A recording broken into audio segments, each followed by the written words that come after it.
Je commence mon audio par une question. Est-ce que tu as vraiment changé? Est-ce que tu es vraiment différent par rapport à celui ou celle que tu étais avant le Ramadan de l'année dernière? Est-ce que ton dernier Ramadan a eu des effets sur le mois qui l'a suivi et sur le mois d'après et sur ce mois-ci qui précède le prochain Ramadan? Si je te pose ces questions, c'est parce que ce sont vraiment des questions à se poser, car elles pointent du doigt l'objectif même du Ramadan. Car il ne faut pas voir le Ramadan comme une action ponctuelle, une action qu'il faut faire au moment venu et qui n'a aucun lien avec les autres. Non, le Ramadan est un entraînement. Et un entraînement doit être lié avec une compétition. Si un entraînement dans n'importe quel domaine ne te rend pas meilleur, c'est qu'il est inutile.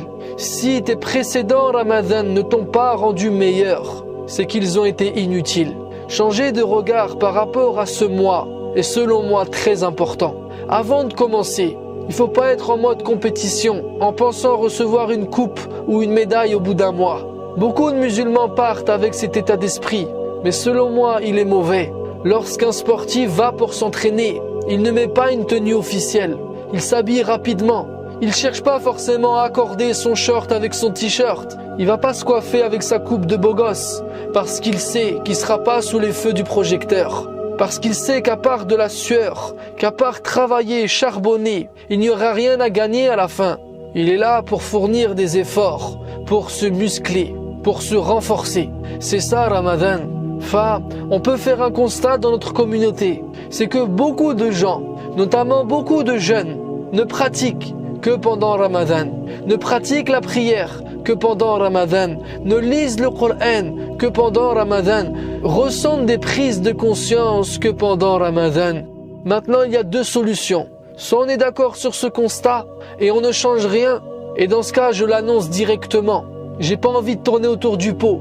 Si on répète une chose qui ne fonctionne pas, ça ne marchera jamais. Et insister sur une chose qui ne fonctionne pas ne donnera jamais plus de résultats. Ou alors, deuxième solution, on se remet en question et on repense notre manière d'opérer durant ce mois, de pratiquer le Ramadan. Si tu optes toi pour la première solution, tu peux d'ores et déjà quitter cet audio. Sahtek, sahaftorek, va vite préparer les bourreks et la shorba parce que c'est bientôt l'heure du ftor. Mais si tu as opté pour la deuxième solution, alors reste avec moi et écoute-moi jusqu'au bout. Le Ramadan est le mois de la prise de conscience. C'est son objectif.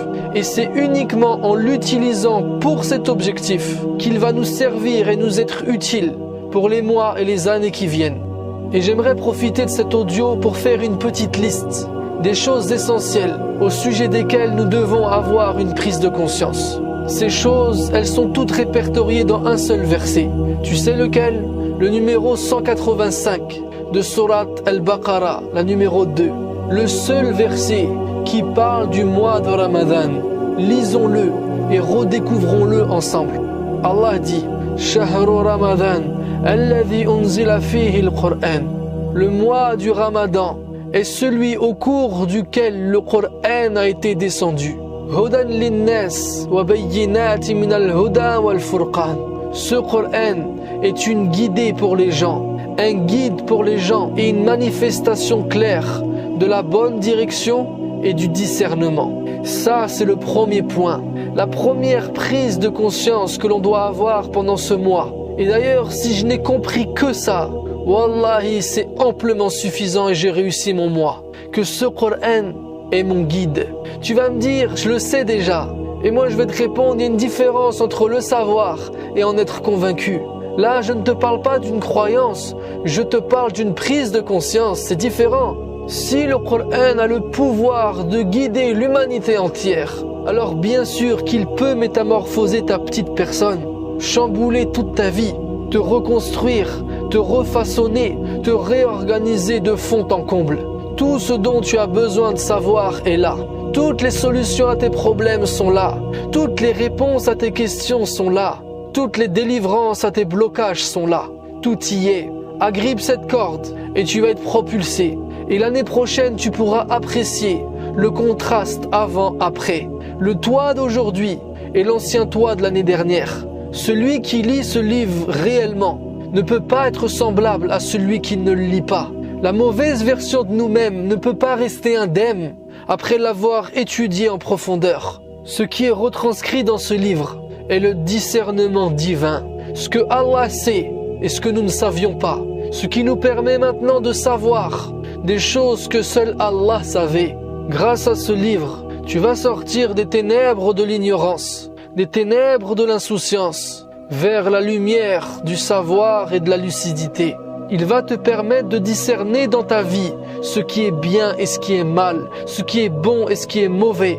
Tes défauts que tu penses être des qualités et tes qualités que tu penses être des défauts. Ce livre va te donner le courage de changer de cap, de changer de direction. Il va te prendre par la main pour te faire sortir des chemins de l'égarement vers celui de la droiture. Il va t'enseigner les secrets de la vérité, les réalités qui sont cachées et remettre en question tes certitudes, te montrer et te démontrer que tu étais convaincu de choses qui étaient fausses, que tu étais leurré par l'illusion, que tu t'es fait duper, que tu t'es fait tromper alors que tu étais en train de rigoler. C'est le livre qui va te remettre les pendules à l'heure. Le livre qui va te permettre de retraiter les priorités, qui va redéplacer le curseur des choses secondaires, des détails insignifiants que tu as jugés trop importants vers l'essentiel.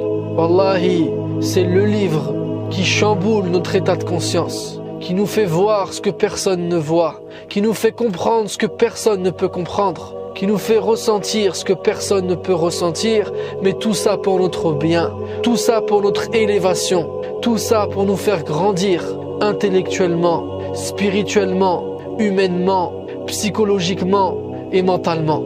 Ce livre ne va pas faire et ne doit pas faire de toi un mec bizarre. Au contraire, il est là pour faire de toi un modèle, un guide, une inspiration pour les gens. Alors bien sûr que tu ne pourras pas tout saisir, que tu ne vas pas le comprendre dans toutes ses profondeurs, surtout pas en un mois. C'est une étude et une analyse de toute une vie. Et même une vie ne suffit pas pour atteindre toutes ces profondeurs et saisir toutes ces subtilités.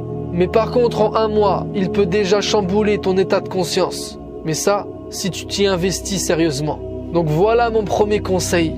Profite de ce mois pour ressaisir ce livre et le lire comme tu ne l'as jamais lu.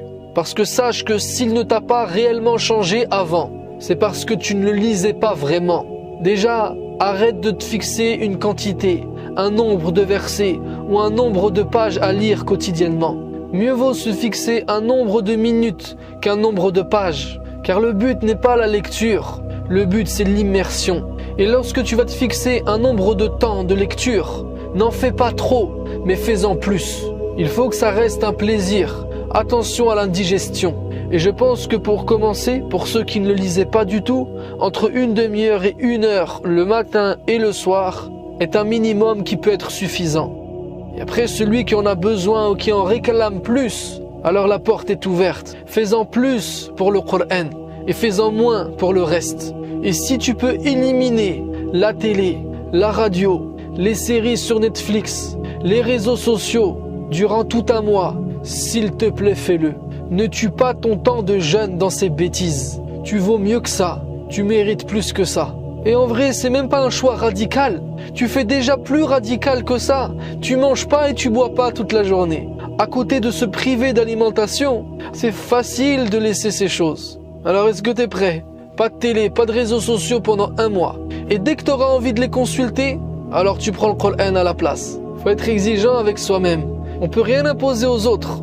Mais parfois il faut être dur avec soi-même. Surtout si tu veux vraiment évoluer, vraiment changer.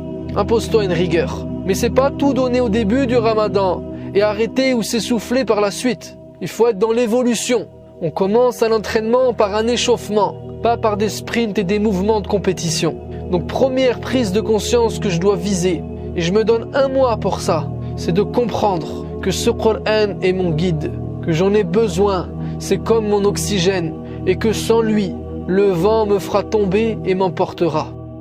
Deuxième prise de conscience, on continue le verset. Allah dit que quiconque d'entre vous verra la nouvelle lune, qu'il jeûne, et quiconque est malade ou en voyage, alors qu'il jeûne un nombre égal de jours. Yuridu Allahu bikumul yusr, wa la yuridu bikumul usr, Allah veut pour vous la facilité et il ne veut pas pour vous la difficulté. C'est la deuxième prise de conscience. Comprendre que l'islam, que notre dîn est là pour nous faciliter la vie, que notre dîn est basé sur la souplesse et la simplicité, qu'une religion synonyme de souffrance et de contrainte n'est pas la religion divine. Et pour illustrer ce propos, Allah donne l'exemple du jeûne. Allah nous demande de ne pas manger, de ne pas boire, de ne pas avoir de relations intimes avec notre épouse ou notre époux durant la journée de jeûne. Mais par contre, celui qui en est empêché, soit parce qu'il est malade, soit parce qu'il est en voyage, c'est-à-dire pour une raison légitime, alors l'obligation est levée. Il n'y a pas de problème pour lui de manger ou de boire, parce que c'est une religion souple, basée sur la facilité, une religion dont la finalité ne justifie pas tous les moyens, une religion qui ne confond pas un moyen avec l'objectif, une religion qui ne propose pas qu'un seul moyen pour atteindre l'objectif. Notre religion est une grande religion, c'est une religion sage. Si on enlève un moyen, on peut en trouver 10 autres. C'est une religion qui est calquée sur les besoins de l'être humain, qui prend en considération la nature de l'être humain, les réalités de son environnement. Une religion qui veut faire de chaque croyant un esprit saint dans un corps saint. Ce n'est pas une religion qui mène à des impasses, qui impose des dilemmes qui sont irrationnels ou inhumains. Non, si tu ne peux pas, tu le fais pas et tu fais autre chose. Tu le feras plus tard. Le but du dîn n'est pas de te désaccorder, de te déséquilibrer. Au contraire, Allah veut pour vous la facilité, c'est-à-dire la volonté d'Allah et que vous viviez en harmonie avec vous-même et votre environnement. Tout ce sur quoi Allah a légiféré, toutes ces prescriptions, toutes ces recommandations doivent être considérées comme des cadeaux pour nous éduquer et nous élever, nous renforcer et nous faire grandir. Ça, c'est la deuxième prise de conscience. Considérer l'islam comme tel, que l'on comprenne que ces règles sont simples afin que notre exigence soit orientée vers les priorités et vers l'essentiel. Et celui à qui Allah a permis de pratiquer sa religion avec une facilité déconcertante aimera le dîn. Et celui qui aime ne compte pas. Celui qui aime ne trahit pas. Celui qui aime vraiment est fidèle. Et si beaucoup de musulmans délaissent la pratique de l'islam, c'est parce que inconsciemment, ils déprécient l'islam. Et moi je pense qu'ils sont plutôt en conflit avec une conception de l'islam qui est dénaturée, qui n'est pas l'islam divin. Wallahi, si on ne connaîtrait que l'islam pur, celui d'Allah, celui du Coran, peut-être que la plupart des gens seraient musulmans et convaincus. Enfin, c'est la deuxième prise de conscience. Et celle-ci implique qu'il faut que tu sortes de ta tête toutes les questions bidons d'ordre juridique sur comment on fait ci, comment on fait ça, comment on jeûne, comment on coupe le jeûne, comment on fait si on fait une erreur, un oubli, qu'on goûte quelque chose, etc. Et si tu le souhaites après cet audio, va en écouter un que j'avais publié précédemment qui s'appelle « Les interdits du Ramadan ». Et la troisième prise de conscience, on est toujours sur le même verset et Allah dit « Afin que vous acheviez cette période de jeûne, et que vous proclamiez la grandeur d'Allah pour vous avoir guidé, et afin que vous soyez reconnaissants, de grandir Allah au-dessus de chaque chose, au-dessus de tout et de tout le monde. Faire d'Allah le but de ma vie, faire de cette quête mon but ultime, et rien ni personne ne passera avant ça. Donc durant tout ce mois, il faut que je renoue ou que je renforce mon lien avec lui. Et c'est pour ça que le verset qui vient juste après dit وَإِذَا سَأَلَكَ عِبَادِ عَنِّي فَإِنِّي قَرِيبٌ أُجِيبُ الدَّعْوَةَ الدَّاعِ إِذَا دَعَانِ.